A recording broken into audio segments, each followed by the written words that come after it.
नमस्कार दोस्तों, स्वागत है आपका मेरे चैनल कॉमिक्स लाइफ में। शुरू करते हैं तुलसी कॉमिक्स की एक और मज़ेदार कॉमिक्स, सच्चा झूठा। सच्चा झूठा, लेखक विजय कुमार वत्स, संपादक परमिला जैन, चित्र राजन वर्मा, सहयोग शशि वर्मा। चंद्रधरपुरम राज्य में पीताम्बर नाम का एक गरीब ब्राह्मण रहता था। कथा बाँचकर धार्मिक कृत्य कराकर उसे जो धन मिलता उससे जैसे तैसे अपने परिवार का पालन पोषण करता। सज्जनों, अब मैं सत्यनारायण भगवान की कथा कहता हूँ। एक समय की बात है। एक दिन कल्याणी, बेटी सुकन्या का विवाह सिर पर आ गया है। घर में एक पैसा भी नहीं है। समझ में नहीं आ रहा ऐसी हालत में बेटी को कैसे विदा करूं। बेटी अमीर की हो या गरीब की, सबकी ब्याही जाती है जी।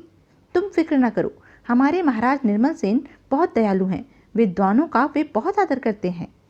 तुम उनके पास चले जाओ, वे निश्चय ही हमारी सहायता करेंगे। मतलब मैं महाराज के पास जाकर उनसे धन की भीख मांगू?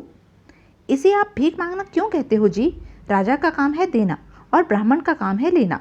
आप एक अच्छे काम के लिए मांगेंगे, इसमें संकोच की क्या बात है?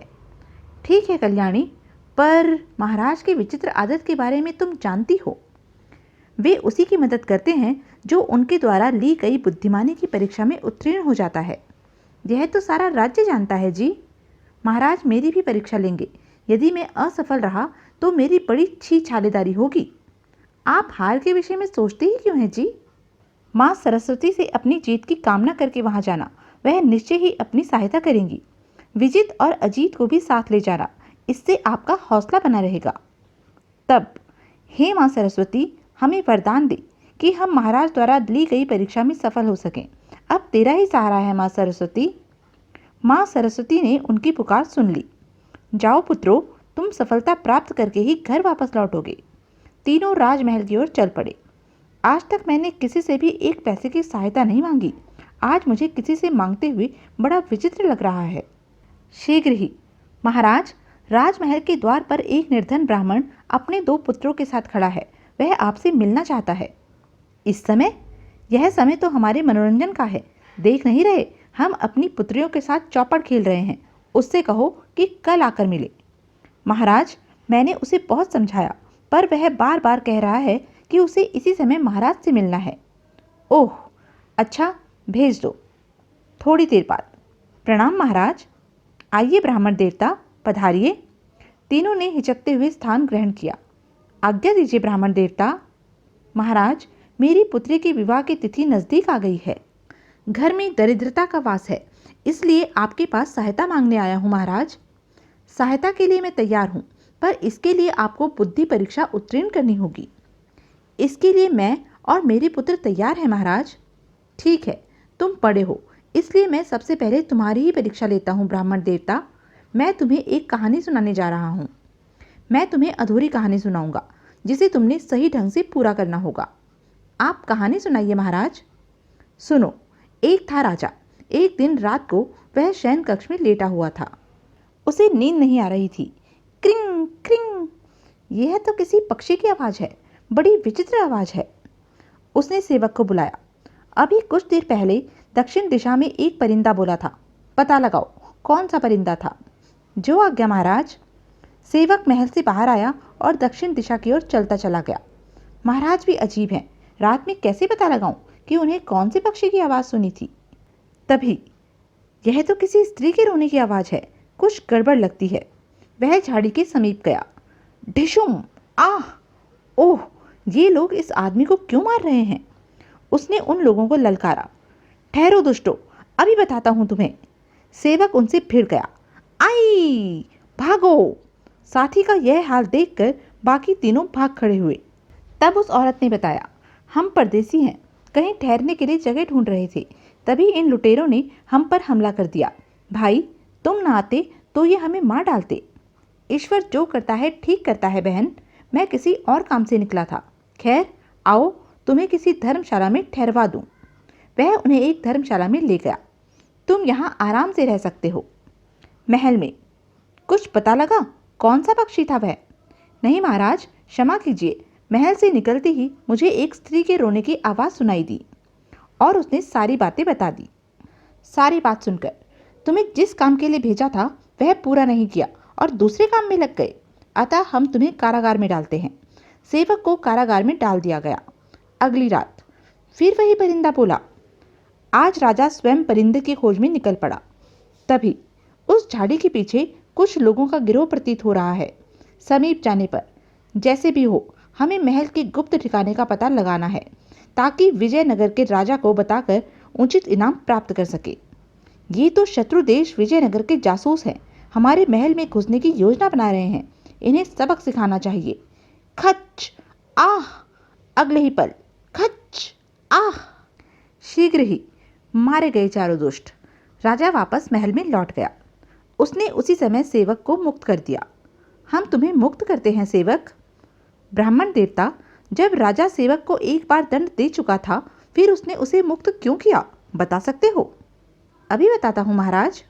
राजा ने सेवक को मुक्त करते हुए उससे कहा, सेवक तुम निर्दोष हो। परिंदे का पता लगाने हम स्वयं भी गए थे। शत्रुओं के गुप्तचरों का भंडाफोड़ तो कर सके हम, मगर परिंदे की जानकारी प्राप्त करनी रह गई। समय और स्थितियों को देखकर चलना पड़ता है। वही तुमने किया था सेवक। मान गए ब्राह्मण देवता, तुमने सही प्रकार से कहानी को पूरा किया है। हम तुम्हारी इच्छा अवश्य पूरी करेंगे। अब राजा ने विजीत से कहा, तुम परीक्षा देने को तैयार हो युवक? हाँ महाराज। तो सुनो, खेड़ा गांव का मुखिया हरसुख बहुत ही बुद्धिमान था। वह रोज गांव वालों से नए व अनोखे प्रश्न पूछता था। बिरजू नामक लड़का उसके हर प्रश्न का उत्तर बड़ी सूझबूझ से देता था। एक दिन, क्या कोई ऐसे दो व्यक्तियों को ला सकता है जिनमें एक ने कभी सच ना बोला हो और दूसरे ने झूठ? मैं ला सकता हूँ ऐसे आदमियों को मुखिया जी। अगले दिन, बिरजू क्या तुम दोनों लोगों को ले आए? जी मुखिया जी। लेकिन तुम्हारे साथ तो एक ही आदमी है, दूसरा कहाँ है? क्षमा कीजिए मुखिया जी, आपके प्रश्न के मुताबिक दोनों व्यक्तियों के गुण इस आदमी में मौजूद है। कहीं तुम बौरा तो नहीं गए बिरजू? भला कोई आदमी एक साथ सच और झूठ बोलने वाला कैसे हो सकता है? ऐसा ही है मुखिया जी। युवक, क्या तुम बता सकते हो कि बिरजू अपनी बात पर क्यों अड़ा हुआ था? एक ही आदमी में सच बोलने तथा झूठ बोलने की कला कैसे हो सकती है? हो सकती है महाराज। कैसे? महाराज, बिरजू ने मुखिया से सही कहा था। उसने मुखिया को बताया, मुखिया जी, इस आदमी ने आज तक न तो झूठ बोला और न ही सच, क्योंकि यह जन्म से ही गूंगा है। वाह बिरजू, हम तुम्हारे जवाब से बहुत खुश हुए।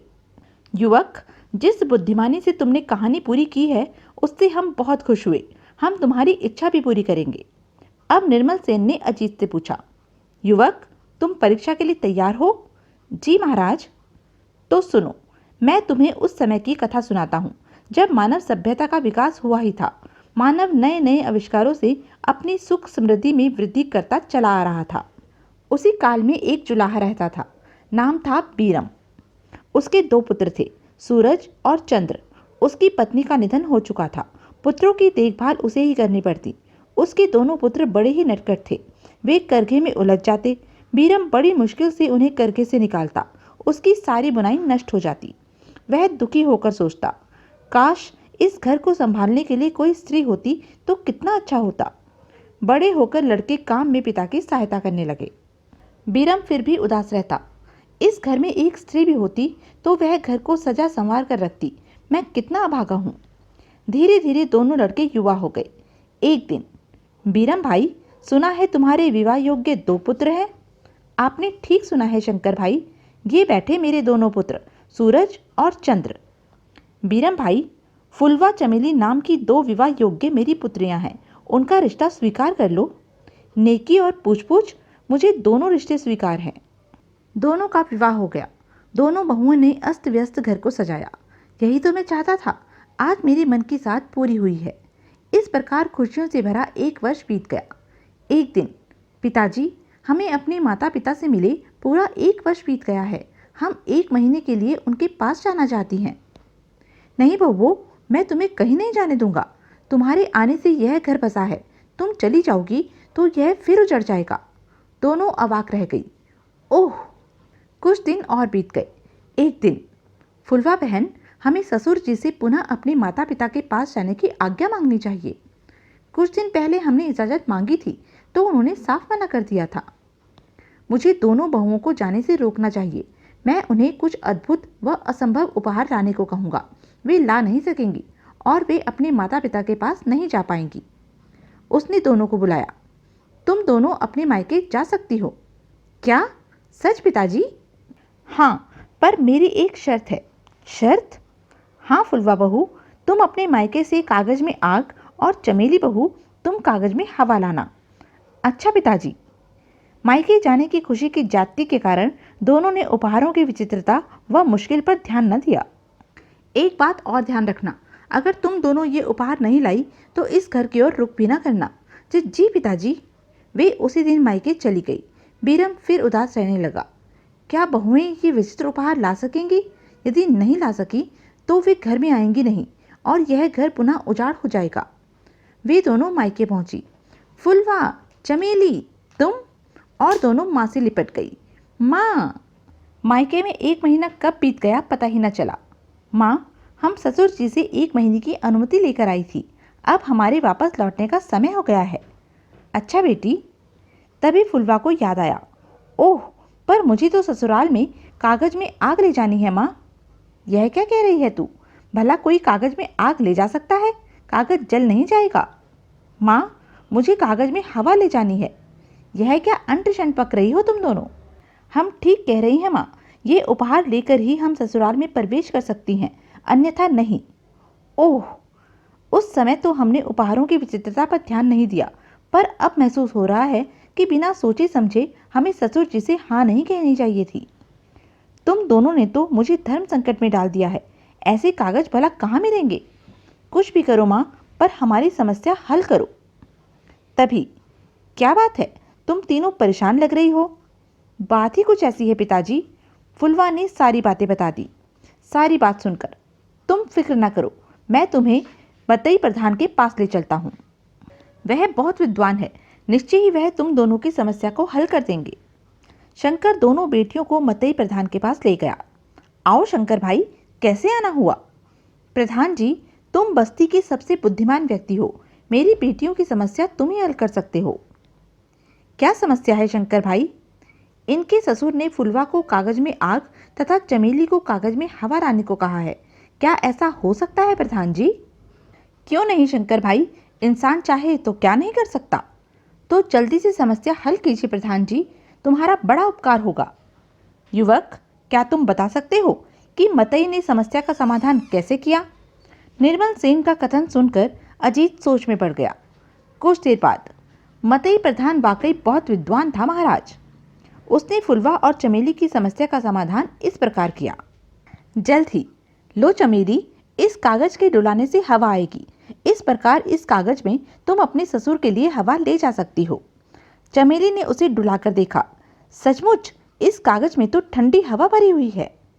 तभी, बाबा, मुझे भी ऐसा कागज दो ना जिसमें मैं आग ले जा सकूं।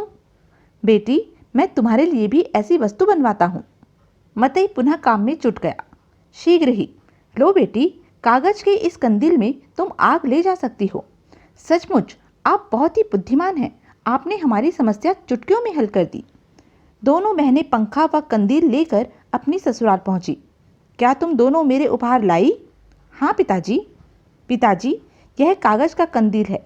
दिन के समय हम इसे द्वार पर लटका देंगे, जिससे घर की शोभा भी बढ़ेगी और रात को इसमें दीपक जलाने से यह प्रकाश फैलाएगी। ओह, बहुत सुंदर है, लेकिन बहू, इस घर में तुम्हारी मुस्कान ही प्रकाश देती है। अब चमेली ने कागज का पंखा दिया। पिताजी, इसे अपने चेहरे के पास डुलाकर देखो। बीरम ने ऐसा ही किया। ओह, इससे तो हवा आ रही है बहू। बहू, यह पंखा केवल हमारे परिवार को ही सुख नहीं देगा, अपितु दुनिया भर में प्रचलित होकर लोगों को सुख देगा। यह सुनकर दोनों मुस्कुरा रही थी। बेटियों, तुम बहुत मूल्यवान उपहार लाई हो, पर तुम दोनों इन उपहारों से भी अधिक मूल्यवान हो। मैं तुमसे बहुत खुश हूँ। तुम जब चाहो अपने मायके जा सकती हो। अच्छा पिताजी। इतनी कथा कहकर अजीत चुप हो गया। वाह युवक, तुमने बड़े उत्तम ढंग से अधूरी कहानी पूरी की है। तुम भी हमारी कसौटी पर खरे उतरे हो। धन्यवाद महाराज। ब्राह्मण देवता, तुम और तुम्हारे दोनों पुत्र अत्यंत बुद्धिमान हैं। तुम्हारी बेटी का विवाह खूब धूमधाम से होगा, पर मेरी एक शर्त है। क्या अब भी कोई शर्त बाकी रह गई है महाराज? हाँ ब्राह्मण देवता, बेटी का विवाह करके तुम तो इस जिम्मेदारी से मुक्ति पा जाओगे क्या हमें इस जिम्मेदारी से मुक्ति नहीं देना चाहोगे? मैं कुछ समझा नहीं महाराज, मैं आपको कैसे इससे मुक्ति दिला सकता हूँ? तुम्हारे विवाह योग्य दो दो बेटे हैं, फिर भी पूछ रहे हो कि कैसे मुक्ति दिला सकते हो? यह आप क्या कह रहे हैं महाराज? मैं ठीक कह रहा हूँ ब्राह्मण देवता, तुम्हारे दोनों बेटों को हम दामाद बनाना चाहते हैं। महाराज, कहाँ राजा भोज और कहाँ गंगू तेली? यह हमारे सोचने की बात है ब्राह्मण देवता, इसकी चिंता तुम न करो। पीताम्बर ने हिचकिचाते हुए स्वीकृति दे दी।